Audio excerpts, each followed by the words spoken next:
I want to ask you a question. Are you ready for marriage? And this is really the question people should ask themselves before they are married. Am I ready for marriage? Because marriage is a piece of work and it can become a wrecking ball. It's wrecked a lot of people's lives. 50% of marriages, first marriages, end in divorce. 70% of second and third marriages, and then fourth, fifth marriages, there's no hope. No hope. The statistics are so bad that only Jesus can sustain someone out of a divorce court. Now listen, there is a lot of hope in the Lord. Outside the Lord, no hope. And I'll say this, let's talk to you, whether married or not married, because here at the Hub we try to help people, and we are doing series of marriage classes and seminars. We have small groups to help with marriages. We have marriage counseling for free. We want to invest in your family, and our children's church and then marriages are two key places where we want to put strong focus and emphasis on getting your family healthy, and that is our commitment to you.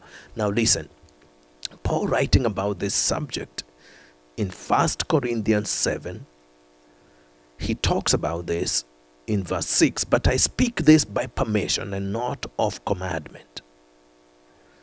For I would that all men were even as I myself. How was Paul? Paul was single and he had separated from his wife. After his encounter with God, his wife could not take that man anymore. He became from a Saul to a Paul, wrecked even his own marriage. And he was single all the way to his death. But every man has his proper gift of God, one after this manner and another after that. So his gift was to be single and to stay unmarried. I say therefore to the unmarried and widows, it is good for them if they abide even as I. He says, if your husband died, your wife died, and you choose to stay single, or if you have never been married and you choose to stay single, he says it is good for them if they abide even as I. And you know why? He said it is because being married will mean it will be hard for you to focus 100% on the Lord. But being married, unmarried and single makes the Lord your only focus. That's what Paul argues. And then he says, but if they cannot contain themselves, let them marry. For it is better to marry than to burn. And this is where many people say, hey, I'm burning with lust and passion for sexual activity, and the Bible says marry, and so I'm just going to marry. And I'll tell you, it does not fix that problem. If you have lust, get delivered. If you're into pornography, get delivered. And get married when you're healthy. I'll just leave that there. But if they cannot contain themselves, let them marry, for it is better to marry than to burn. And unto the married I command you not, I, but the Lord. Let not the wife depart from her husband. This is Paul saying, don't divorce. But and if she depart, if she chooses to depart, or he chooses to depart, let her remain unmarried, or be reconciled to her husband, and let not the husband put away his wife. So Paul is preaching reconciliation of marriages. But to the rest, to everybody else who is not married, who is widowed, who has never been married, to the rest, I speak not. To the rest, speak I, not the Lord. It is me, not the Lord. He says, if any brother has a wife that believes not, and she be pleased to dwell with him, let him not put her away. If the wife is not a believer, or a husband is not a believer, the Bible says, and the woman which has a husband that believes not, and if he be pleased to dwell with her, let her not leave him. For the unbelieving husband is sanctified by the wife, and the unbelieving wife is sanctified by the husband. Else were your children unclean, but now they are holy. So Paul says all these things to say, even when the husband is not saved or the wife is not saved, the one who is saved can stay in the marriage and it is all right.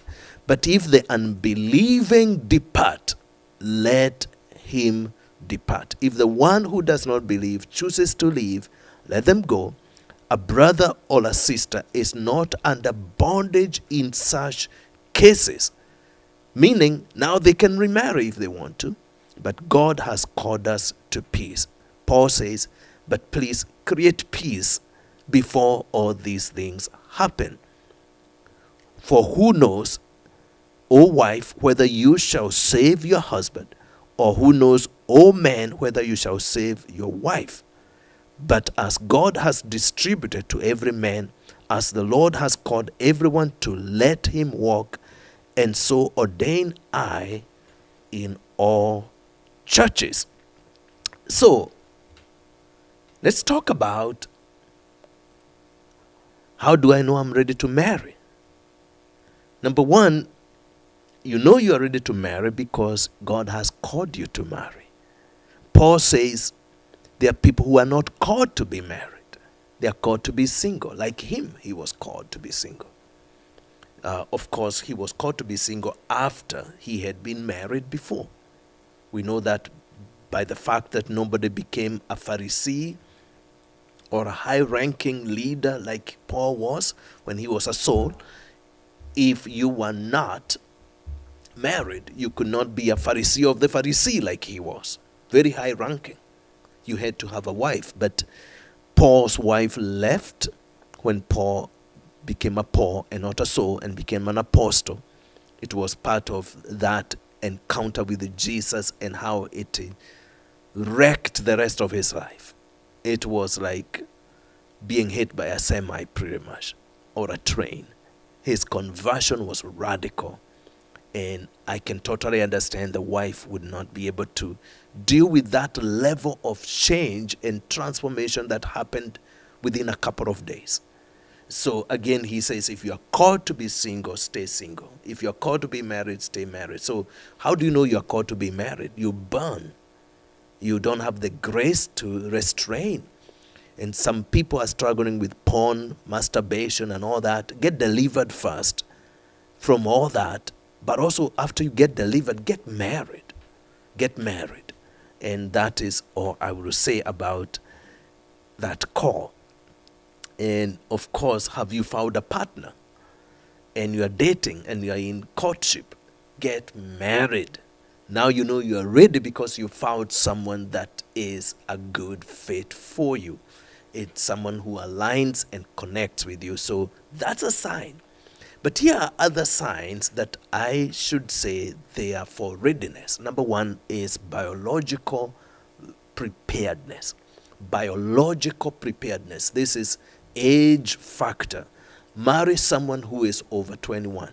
That's my recommendation. You can marry someone who is 18, 19, 20, but there is another level of maturity at 21. The brain has developed, the maturity has developed.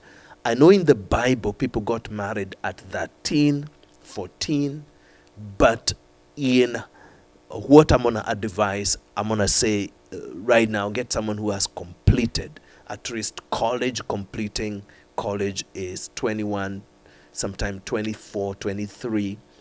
But the longer someone stays and they are in their 30s and 40s and 50s and 60s and 70s and 80s, they've been around the block and they are broken.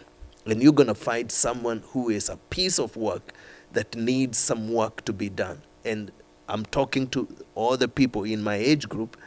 Nobody who is over 30 that is not been around the block and somehow damaged. And so if you're going to get married, you're going to find someone who has had children, has gotten married, has had breakups, and they have experiences, and some of those experiences are bad. They haven't even gotten better by those experiences. Some of those experiences have destroyed the person. And so you're dealing with someone who is either wounded or healing or traumatized. And so understand, as you're dealing with older people, they are more damaged. As you're dealing with the younger people, unless they have gone through the hell and high water, like most people have, I don't know. But you need to be very careful again that people are being exposed to a lot at a young age, and you could be talking of someone who is in their early 20s and they are also pretty damaged. So you know you are ready to marry because someone is biologically mature but also emotionally mature. Emotional maturity is not same to biological maturity. Spiritual maturity contributes to emotional maturity. Some people are not emotionally able to handle the stresses of marriage. They are not. They cannot have hard conversations. They are not emotionally ready to face the pressure and the demands of marriage. Pressure and demand of marriage. It's there. Financial pressure, responsibility. If a man does not have the ability to handle, if a man is not ready to handle the responsibilities of a relationship that come with the relationship, financial responsibilities, even to be able to decide, to make decisions, to be able to rule the family well, to give grace, to raise girls. Girls are different than boys. Girls, they make you have to develop emotionally. Be a father or a mother, not just a man, not just a woman, not just male, not just female. Any man who has raised a teenage girl successfully should be ordained into pastoral ministry immediately, with no questions answered. You've passed the test. It tests your patience. It tests your self-control. It tests your emotions. It makes you kind and gentle and able to listen and be compassionate. I hate the word empathy because it's a woke word, but compassion is different from empathy because compassion does something about it. Empathy is like, honey, I know you're having a bad day. I'll just give you space, but does nothing about it.